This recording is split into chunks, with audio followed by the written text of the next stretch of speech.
Welcome back to cooking with mummy. Cooking with മമ്മിയിൽ ഇന്ന് ഞാൻ തയ്യാറാക്കിയിരിക്കുന്നത് ഒരു കുടംപുളി ഇട്ട് തേങ്ങ അരച്ച് കറി വെച്ച ഒരു ഫിഷ് കറിയാണ്. ഇത് നല്ല അടിപൊളി ഒരു കറിയാണ്. ഇത് ഏറ്റവും നന്നായിട്ട് നല്ലത് ചോറിൻ്റെ കൂടെ കഴിക്കാനാണ്. നല്ല ചൂട് നെല്ലുകുത്തിരി ചോറിൻ്റെ കൂടെ ഈ ഒരു കറി മാത്രം മതി നമുക്ക് ചോറുണ്ണാൻ. അപ്പം നിങ്ങളും ഇതുപോലെ ഒരു കറി തയ്യാറാക്കണം. ഞാനിതെങ്ങനെയാണ് തയ്യാറാക്കിയിരിക്കുന്നതെന്ന് കാണിച്ചു തരാം. അതിനായി ഞാനിവിടെ തയ്യാറാക്കിയിരിക്കുന്നത് ആദ്യമേ തന്നെ 2 സീബാസ്. നമുക്കിവിടെ കിട്ടുന്ന മീനാണ്. ഇത് നാട്ടിൽ കിട്ടത്തില്ല, പക്ഷേ ഇതിന് പകരം വേറെ എന്ത് സൈസ് മീൻ വെച്ച് വേണമെങ്കിലും ചെയ്യാം. ചെമ്പല്ലി, കാരി അങ്ങനെയുള്ള മീനൊക്കെ ഞങ്ങളുടെ അവിടെ കിട്ടും. അതൊക്കെ പല സ്ഥലത്തും പല പേരായിരിക്കും പറയുന്നത്. എന്ത് സൈസ് മീൻ വേണമെങ്കിലും ഇത് ചെയ്യാവുന്നതേ ഉള്ളൂ. ഇത് വെരി സിമ്പിൾ പ്രൊസീജിയറാണ്. അതിനായിട്ട് ഞാനിവിടെ എടുത്ത് വെച്ചിരിക്കുന്നത് 1 കിലോ സീബാസ് ക്ലീൻ ചെയ്ത് വെച്ചിരിക്കുന്നു. ഒരു 3 കഷ്ണം മീഡിയം സൈസ് പുളി 10 മിനിറ്റ് മുമ്പ് കഴുകി ഉപ്പിട്ട് വെച്ചിരിക്കുന്നതാണ്. ഒരു 2 സ്പൂൺ മല്ലിപ്പൊടി, ടേബിൾ സ്പൂൺ മല്ലിപ്പൊടി, 1.5 ടേബിൾ സ്പൂൺ മുളക് പൊടി, അര ടേബിൾ സ്പൂൺ മഞ്ഞൾപ്പൊടി, ഒരു 250 ml ഒരു മെഷറിംഗ് കപ്പാണിത്. അതിന് ഉള്ള തേങ്ങ, ഒരു 250 ml തേങ്ങ, ഒരു 3 പച്ചമുളക്, കടുക് താളിക്കാൻ ആവശ്യമായ സാധനങ്ങൾ. അപ്പം നമുക്ക് ഈ തേങ്ങയും ഈ ഇൻഗ്രീഡിയൻസും കൂടി ഒന്ന് അരച്ചെടുക്കണം. ഇതെൻ്റെ അമ്മ പഠിപ്പിച്ചു തന്ന ഒരു റെസിപ്പിയാണ്. ഇത് അമ്മ വെച്ച് തന്ന ഒത്തിരി കൂട്ടിയിട്ടുണ്ട്.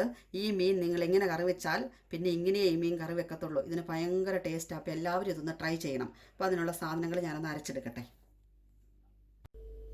ഞാൻ ആ പറഞ്ഞ തേങ്ങയും ആ സെയിം എമൗണ്ടുകൾ അളവിൽ മിക്സിയുടെ ചെറിയ ജാറിലിട്ട് നല്ലതുപോലെ ഇതുപോലെ നല്ല വെണ്ണ പോലെ അരച്ചെടുക്കണം. ഇതാണ് ഇതിൻ്റെ ഒരു മെയിൻ ഇമ്പോർട്ടൻ്റ് ആയിട്ടുള്ളൊരു കാര്യമാണ്. പിശർ പോലെ ഇങ്ങനെ കിടക്കരുത്. ഇത് ശരിക്കും അരയണം. നല്ല വെണ്ണ എന്നൊക്കെ പരുവത്തില്ലേ, വെണ്ണപ്പരുവെന്നൊക്കെ. അങ്ങനെ അരച്ച് നമുക്ക് ഈ മീനിനുള്ളിലേക്ക് ഇത് ചേർത്ത് കൊടുക്കാം. ഇത് ചേർത്തു. ഇനി ഞാൻ അരച്ചപ്പം കഴുകിയെടുത്ത് വെച്ചിരുന്ന വെള്ളമുണ്ടല്ലോ, ആ മിക്സിയുടെ ജാറ് കഴുകിയെടുത്ത വെള്ളമാണ്. അത് ഇതിലേക്ക് ഒഴിച്ച് ഒന്ന് കഴുകി ബാക്കി നമുക്ക് ആവശ്യത്തിനുള്ള വെള്ളം ചേർത്ത് ഒഴിച്ചു കൊടുക്കാം.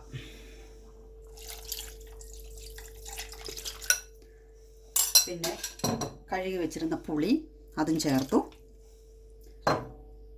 അവിടെ കീറി വെച്ചിരുന്ന പച്ചമുളക് അതും ഇട്ടു. ഒരു 3/4 ടേബിൾ സ്പൂൺ, എപ്പോഴും ടേബിൾ സ്പൂണിൻ്റെ കണക്കാണ് കേട്ടോ, ഞാനത് മാറിപ്പോയി. എനിക്ക് 3/4 ടേബിൾ സ്പൂൺ എന്നുള്ള രീതിയിൽ നമുക്ക് ഉപ്പിട്ട് നോക്കാം. ഉപ്പിട്ട് നോക്കിയിട്ട് പോരെങ്കിൽ നമുക്ക് ചേർത്ത് കൊടുക്കാം. അപ്പോൾ നമ്മുടെ കുടംപുളിയും തേങ്ങായും അരച്ചുള്ള മീൻകറിയാണ് ഇത്. ഞാനൊന്ന് മിക്സ് ചെയ്ത് എടുക്കാം. നമ്മളുടെ ആ മീൻ ഞാനെല്ലാം അരച്ച് വെച്ച മിക്സ് എല്ലാം കൂടെ ചേർത്ത് ആവശ്യത്തിന് വെള്ളവും ചേർത്ത് യോജിപ്പിച്ചിട്ടുണ്ട്. ഇത് നിങ്ങളുടെ ഉപ്പും എരിവ് കൂടുതൽ വേണമെങ്കിൽ അതനുസരിച്ച് കൂടുതൽ ചേർത്തണം. പിന്നെ ഒരു കാര്യം പറയാനുള്ളത്, ഈ മീൻ ഇങ്ങനെ കറി വെക്കുമ്പം ഇതിനകത്ത് ഇഞ്ചിയും വെളുത്തുള്ളിയും ഒന്നും അരിഞ്ഞിടരുത്. അരിഞ്ഞാൽ ടേസ്റ്റ് മാറിപ്പോവും. അതുപോലെ പുളി കൂടിപ്പോകരുത്.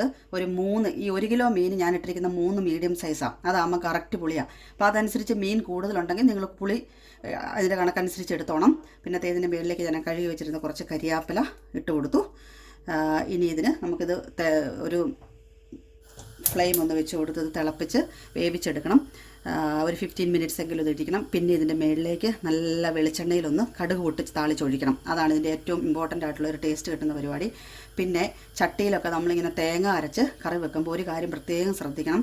തീ കൂട്ടി വെച്ച് തിളച്ച് ചാടിപ്പോവും. ഈ തേങ്ങ അരച്ച കറികളുണ്ടല്ലോ, നമ്മൾ ശ്രദ്ധിക്കാതെ മറ്റേ മീൻകറി പോലെ വെച്ചിട്ട് പോയാൽ പെട്ടെന്ന് തിളച്ച് ചാടും തേങ്ങ അരച്ച കറികൾ. അപ്പോൾ അതുകൊണ്ട് അത് നോക്കി നിന്ന് തിളച്ച് വരുമ്പോഴേ തീ കുറച്ച് വെച്ച് അടപ്പ് തുറന്ന് വെക്കണം, മൂട തുറന്ന് വെക്കണം കേട്ടോ. അപ്പോൾ അത് നിങ്ങൾ പ്രത്യേകമായിട്ട് ശ്രദ്ധിക്കേണ്ട ഒരു കാര്യമാണ്. അപ്പം ഞാനിതൊന്ന് മൂടി വെച്ച് ഒരു 15 മിനിറ്റ്സ് തിളച്ച് അത് നോക്കി നിന്നോണം വേവിച്ചെടുക്കാം. എന്നിട്ട് കാണിക്കാം. അപ്പം നമ്മുടെ കുടംപുളി ഇട്ട് തേങ്ങ അരച്ച് കറി വെച്ച മീൻ ഏകദേശം റെഡി ആയിക്കൊണ്ടിരിക്കുവാണ്. നല്ലപോലെ തിളച്ചു. ഞാൻ നോക്കി ഉപ്പൊക്കെ കറക്റ്റാണ്. മീൻ വെന്ത് വന്നിട്ടുണ്ട്.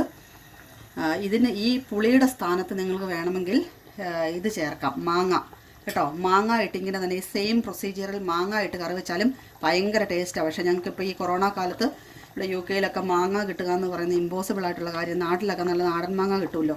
അപ്പോൾ അതിട്ട് ഈ സ്ഥാനത്ത് മാങ്ങ ഇട്ട് കറി വെച്ചാലും നല്ല അടിപൊളി ടേസ്റ്റാണ്. പിന്നെ ഇതിൻ്റെ മുകളിലേക്ക് കോക്കനട്ട് ഓയിൽ ഉപയോഗിച്ച്, നമ്മുടെ വെളിച്ചെണ്ണ ഉപയോഗിച്ചൊരു നല്ല കടുകും കൂടെ പൊട്ടിച്ചൊഴിക്കാൻ പോവുക. ഓക്കെ, കടുക് താളിക്കാൻ ഞാൻ ചെയ്ത ഒരു പാൻ അടുപ്പിലോട്ട് വെച്ചിട്ടുണ്ട്. അപ്പോൾ കടുക് ഒരു 5-6 കടുക് ഇട്ട് കൊടുത്ത് അതൊന്ന് പൊട്ടട്ടെ. കടുക് പൊട്ടിക്കഴിയുമ്പോൾ നമുക്ക് ഇവിടെ അരിഞ്ഞ് വെച്ചിരിക്കുന്ന ഈ ചെറിയ ചുമന്ന ഉള്ളി ഉണ്ടല്ലോ, ഇതങ്ങോട്ട് ഇട്ട് കൊടുക്കാം. അതൊന്ന് ചുമന്ന് വരട്ടെ. അപ്പോൾ ആ കടുക് ഒന്ന് അല്ല ഉള്ളി, കുഞ്ഞുള്ളി, ചെറിയ ഉള്ളിയില്ലേ, അതൊന്ന് ചുമന്ന് വന്നുകൊണ്ടിരിക്കും. അതിൻ്റെ ഒരു നല്ല മണമൊക്കെ വരുന്നുണ്ട്. നിങ്ങൾക്കറിയാമല്ലോ, ഇങ്ങനെയുള്ള തേങ്ങ അരച്ച കറികൾക്ക് ഇങ്ങനെ കടുക് പൊട്ടിച്ച് ഒഴിക്കുമ്പോൾ ഒരു പ്രത്യേക ടേസ്റ്റാണ്. അതൊന്നും വെളിച്ചെണ്ണയിൽ ഒഴിക്കുമ്പോൾ പിന്നെ പറയണ്ട. അപ്പം ഇത് ഞങ്ങളുടെ കോട്ടയംകാരുടെ ഒരു സ്പെഷ്യൽ കറിയാണ്. ഞാൻ അതിനുള്ളിലേക്ക് നമ്മൾ ആ തയ്യാറാക്കി വെച്ചിരുന്ന കരിയാപ്പിലയും കൂടെ ഇട്ടു. അതും കൂടെ ഒന്ന് ഓഫ് ചെയ്യാം. ഇനി ഇതിൻ്റെ ഈ തിളച്ചുകൊണ്ടിരിക്കുന്ന ഈ കറിയുടെ മുകളിലോട്ട് ഞാൻ ഒഴിക്കാൻ പോവുക. അപ്പോൾ അതും കൂടെ ചെന്ന് കഴിയുമ്പോഴാണ് കറക്റ്റായിട്ട് വരുന്നത്. അപ്പോൾ അത് നമുക്കിതിന് മുകളിലേക്ക് ഇങ്ങനെ ഒഴിച്ചു കൊടുക്കാം. ഇതിലാണ് ഈ കറിയുടെ ഏറ്റവും ടേസ്റ്റ് ഇരിക്കുന്നത് കേട്ടോ. അപ്പോൾ ഇങ്ങനെ തന്നെ നിങ്ങൾ ഒരു കടുക് പൊട്ടിച്ച് ഇതുപോലെ ഒരു കറി നിങ്ങൾ ഉണ്ടാക്കി നോക്കണം. നിങ്ങൾ റിയലി ഇത് ഇഷ്ടമാകുമെന്ന് എനിക്കറിയാം. അപ്പോൾ നിങ്ങൾക്ക് എൻ്റെ ഈ വീഡിയോ ഇഷ്ടപ്പെടുകയാണെങ്കിൽ നിങ്ങളുടെ അഭിപ്രായങ്ങൾ കമൻറ്റ് ബോക്സിലൂടെ അറിയിക്കണം. ആദ്യമായിട്ടാണ് എൻ്റെ ഈ ചാനൽ കാണുന്നതെങ്കിൽ സബ്സ്ക്രൈബ് ചെയ്യാൻ മറക്കരുതേ.